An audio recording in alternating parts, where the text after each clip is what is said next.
Chapter 265. Harus jawab atau tidak? Bahkan saya yang justru kaget karena sapaan dari Nyonya barusan, ujar Aida dengan perasaan malas, karena dia harus menghadap ke belakang dan melihat pasangan yang memang tidak mau dilihat olehnya. Tapi Aida sangat pandai dan pintar bermain cantik.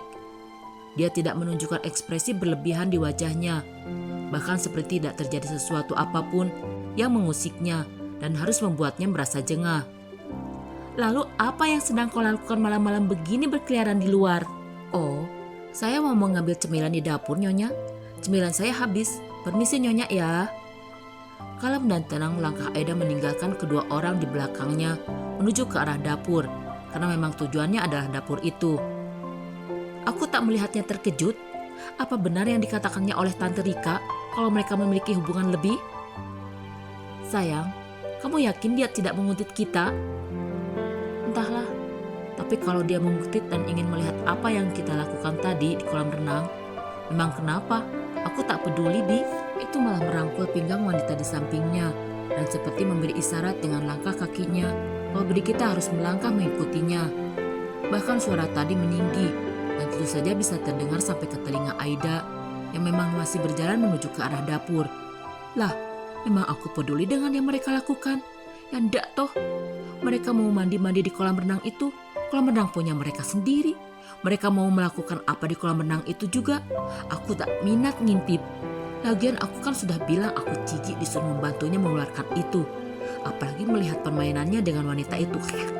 Aida tentu hanya berbisik seperti ini di dalam hatinya. Jika tidak dianggap aneh seandainya berjalan lebih cepat, mungkin Aida akan berlari saat ini. Tapi untuk terlihat tetap cool, dia memang mempertahankan langkah kakinya dengan kecepatan yang sama. Saat sepasang kekasih yang baru saja menyelesaikan misi mereka memenuhi keinginan dari bawah pusar ke bawah itu berjalan juga di belakangnya. Masih dengan pikiran Brigita yang mau membuktikan apakah benar yang dikatakan oleh Rika. Sayang, aku lapar. Apa kita tidak makan dulu saja? Aku ingin sekali makan masakan buatanmu. Baiklah, aku akan masak untukmu. Kamu ingin makan apa, Bi? Apapun yang kamu masak untukku pasti aku suka.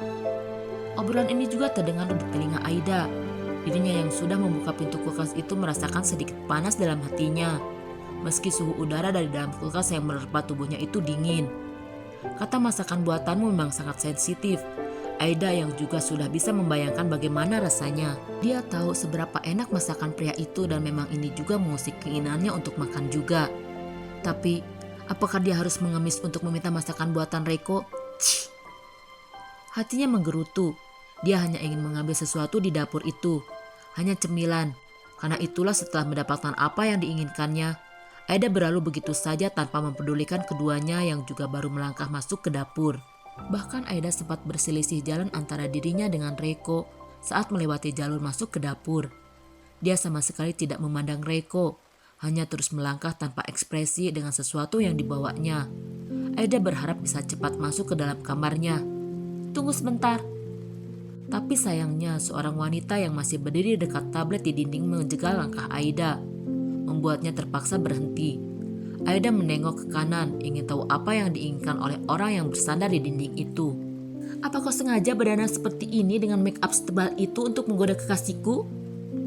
Sesuatu yang dilupakan oleh Aida. Dia tadi tidur tanpa membersihkan wajahnya dulu, dan Aida juga lupa mengganti pakaiannya. Semua masih sama seperti saat dirinya memasuki apartemen tadi. Make up yang digunakan Reiko cukup bagus dan tidak luntur sama sekali. Itu justru semakin membuatnya terlihat melekat, blended sempurna di wajah Aida.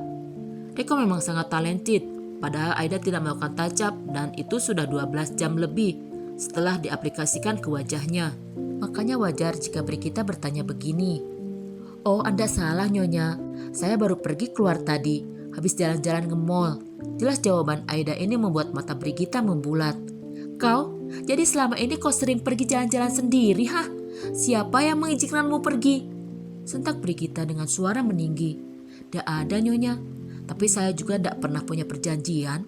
Kalau saya harus tinggal di dalam apartemen ini terus-terusan dalam kontrak perjanjian itu. Jadi, saya berkesimpulan kalau saya masih punya hak untuk keluar dari apartemen ini. Dan supaya saya nggak kena gangguan mental juga. Karena tidak bisa kemana-mana, Nyonya. Sayang, kamu dengar nggak apa yang dia bilang? Brigitta emosi, makanya langsung meninggikan suaranya. Aku tidak mencantumkan poin itu, Bi. Tapi aku memang mencantumkan poin kalau harus mengikuti semua yang aku perintahkan selama tinggal bersamaku. Reko menjawab. Suara tangannya yang sedang memegang pisau dan memotong membuktikan kalau Reko memang tidak memandang mereka, dan Aida paham itu meski tak menatapnya. Tapi tidak seharusnya kau keluar sembarangan seperti ini tanpa izin. Dan lihat pakaian yang kau gunakan. Kau memilih baju bagus dan mahal. Lah, ya kan saya cuma ngikutin apa yang ditawarin di internet, Nyonya. Lagian saya rasa gak ada salah dong kalau saya beli baju-baju ini. Kan saya pakai uang saya sendiri, bukan minta sama Nyonya. Beraninya kau bicara begitu di hadapanku. Lah, salahnya di mana, Nyonya? Kan memang saya menggunakan uang saya sendiri kok. Kau! Tamparan kedua pun didapat lagi oleh Aida dari Brigitta. Tentu saja suara tamparan itu pasti terdengar oleh seseorang yang sedang memotong sesuatu dan Aida membelakanginya. Suara pisau yang bertemu dengan talenan itu sudah bisa memastikan kalau memang dia tidak menghentikan gerakannya. Aida tahu itu. Dan tentu saja masih ingat apa yang dikatakan oleh pria itu tentang larangan melawan Brigitta dan keluarganya. Tentu tak akan ada pembelaan sekarang. Apalagi Aida juga paham kalau pria itu sedang marah padanya perihal peristiwa di rumah Raditya Prayoga.